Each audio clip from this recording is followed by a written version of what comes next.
Assalamualaikum warahmatullahi taala wabarakatuh. Salam sejahtera buat semuanya. Bapak Ibu yang saya hormati, pada pertemuan kali ini bertemu lagi dengan saya Faizul Hasan.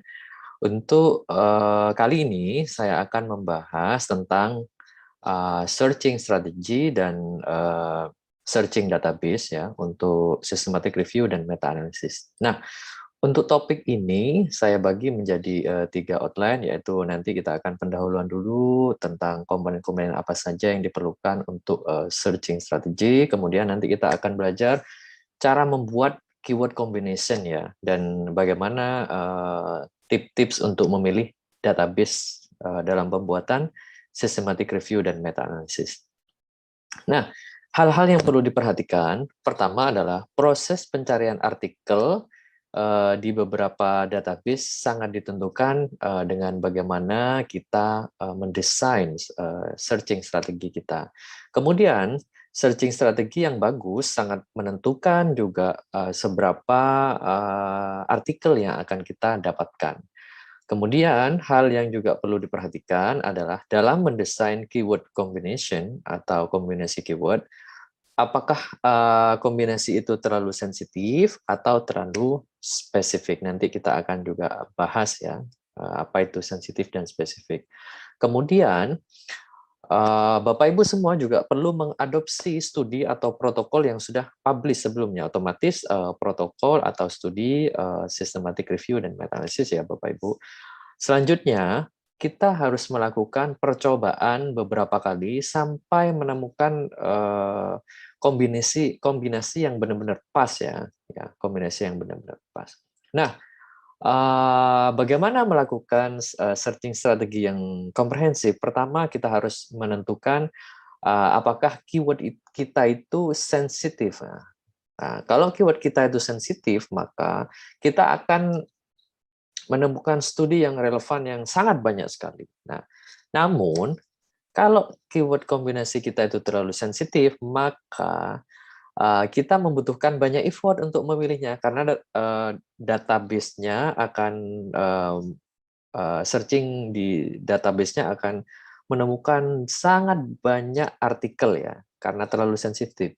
Bagaimana kalau keyword kombinasi kita itu terlalu spesifik? Nah, kalau terlalu spesifik, maka pencarian dengan gaya ini akan sangat spesifik berdasarkan keyword kombinasi yang kita desain. Namun, itu akan mengeluarkan studi yang relevan ya. Ya. Kemudian, misalkan terlalu spesifik, maka akan berisiko menghilangkan studi yang mungkin penting menurut topik kita ya nantinya seperti itu.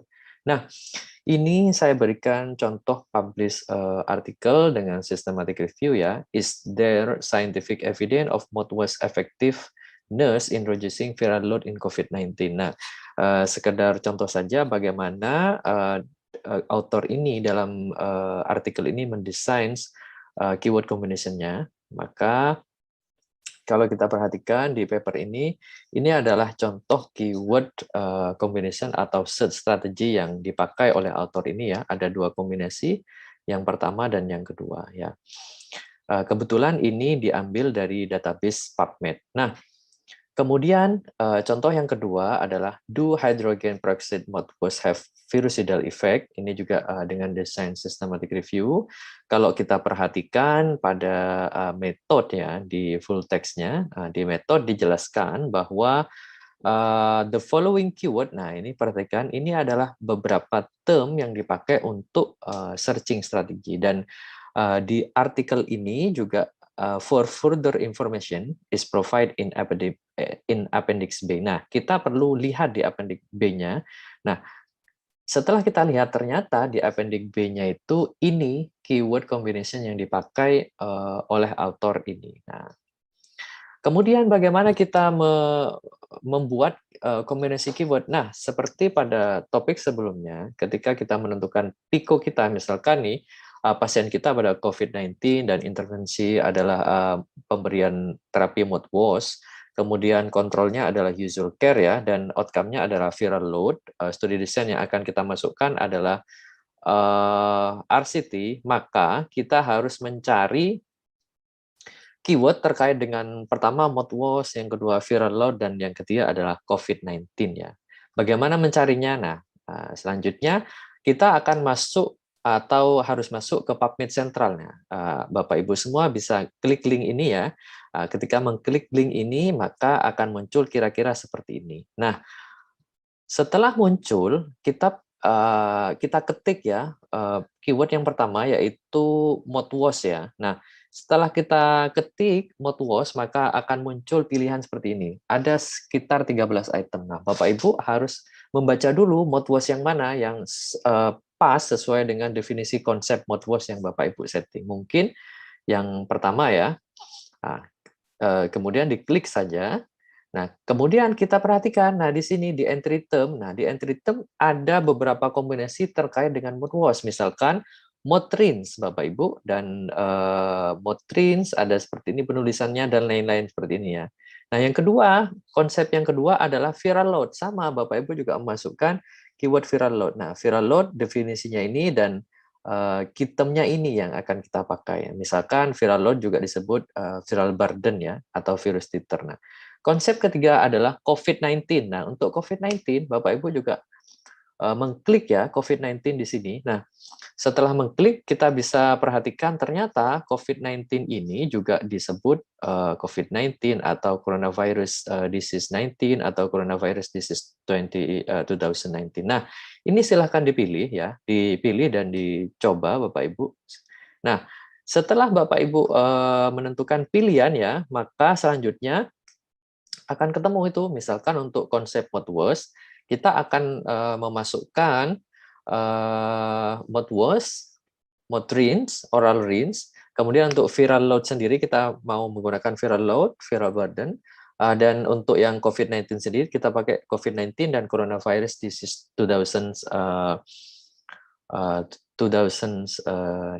ya. Nah, kemudian diapakan? Nah, selanjutnya kita buat seperti ini, kita gabungkan Bapak Ibu, mouthwash or mouth rinse or oral rinse or and viral loads or viral burden and COVID-19 or COVID disease 2019. Nah, or itu menyatakan bahwa konsep itu sama, similar ya, dan N itu beda konsep ya Bapak Ibu. Kalau kita perhatikan ada 3 konsep di dalam kombinasi ini. Selanjutnya bagaimana? Bapak Ibu masuk ke PubMed ya, tinggal klik link di sini ya. Saya sudah berikan link, nanti akan keluarnya seperti ini. Nah, silahkan masukkan ya, masukkan pertama mouthwash dan di sini ada Bapak Ibu bisa pilih ya, bisa menggunakan or atau N. Nah, sama seperti ini. Kira-kira nanti hasilnya akan seperti ini Bapak Ibu. Setelah hasilnya seperti ini, maka kita klik search ya, di sini ya, klik search, maka akan muncul seperti ini Bapak Ibu. Nah, ini sudah saya filter sesuai studi desain yang tadi kita set up, randomized control trial. Fungsi filternya ada di bawah sini ya Bapak Ibu. Jadi kalau di website aslinya nanti di sebelah kiri ada fungsi filternya. Kemudian setelah difilter kira-kira ketemunya 584 Bapak Ibu. Kemudian apa yang kita lakukan? Nah, kita akan mengambil database ini. Nah, kemudian untuk contoh searching strategi, Bapak Ibu bisa klik advance ya. Kemudian akan muncul seperti ini. Nah, ini yang akan kita masukkan untuk contoh searching strategi pada meta analysis. Biasanya ini kita copy dan kita buat suatu tabel, yaitu tabel search strategy. Nah, untuk database PubMed ya. Nah, selanjutnya apa saja yang perlu diperhatikan dalam memilih database ya, topik yang ketiga. Pertama yaitu menggunakan database yang besar. Nah, database yang besar salah satunya PubMed, Embase dan lain-lain. Kemudian minimal 2 database Bapak Ibu, 2 database. Kemudian memasukkan keyword kombinasi yang tadi kita buat sesuai dengan PICO dan juga mempertimbangkan grade literatur. Nah, grade literatur contohnya database tesis dan disertasi ya, dan lakukan hand searching dan lakukan pencarian artikel sesuai dengan PICO sebanyak-banyaknya Bapak Ibu untuk komprehensif. Apa saja database yang biasanya dipakai ya? Contohnya tadi PubMed kita contohkan, dan ada juga Embase dan Cochrane's Library atau ProQuest ya untuk disertasi dan tesis Bapak Ibu. Nah, selain itu Bapak Ibu juga bisa mencari di website atau previous publication seperti itu.